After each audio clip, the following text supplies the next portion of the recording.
मैं हूँ उबैद कुरैशी। आप देख रहे हैं खबरनामा टीवी। एएसआई शबीर अहमद की बतौर सब इंस्पेक्टर तरक्की की खुशी में थाना लुई बेर के अमला ने एक पुरवकार तकरीब का इनकाद किया। तकरीब के मेहमान खसूसी डीएसपी सहाला चौधरी आबद थे। कि जिंदगी को जीना आसान बनाने के लिए कुछ ना कुछ करना पड़ता है, कुछ बस सब्र करके, कुछ बर्दाश्त करके, बहुत कुछ नज़रअंदाज कर।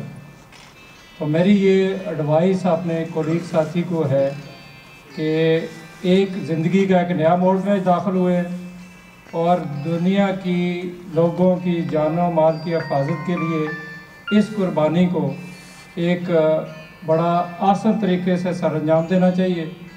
मेरी तो एडवाइस है कि अल्लाह मियाँ इनको मज़ीद तरक्कियाँ दे। मज़ीद मैं आप लोगों का या अपने कोलीगों का वक्त ज़ाया नहीं करना चाहता।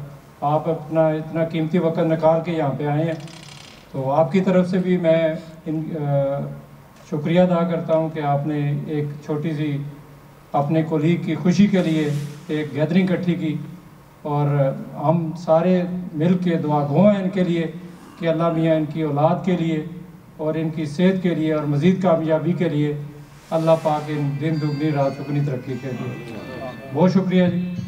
तकरीब में मुअज़्ज़िज़ीन हाजी मलक शौकत, हाजी मलक परवेज, मलक अवैस शौकत, चौधरी अकराम, सियासी व समाजी शख्सियत राना आसिफ अजीज, साबक काउंसलर चौधरी सुहेल अहमद, ताजर रहनुमा चौधरी रियासत अली, बिलाल अब्बासी, राजा दानिश ऑफ जिनाह गार्डन, सालती कमेटी के चेयरमैन मलक खुर्शीद, ढोक बाबा आदल से राजा निसार, कहोटा से मलक साजद, कारोबारी शख्सियत राना अली शेख, हाजी खुर्रम, राजा नोमान, जिलानी स्टेट वाले Mohammad Munir, English boot house वाले मलक नदीम, बशीर अहमद व दीगर ने शिरकत की। देखते रहिए खबरनामा टीवी, पढ़ते रहिए खबरनामा मैगजीन। 81 राजा साजिद, हमारा चैनल सब्सक्राइब कीजिए। शुक्रिया।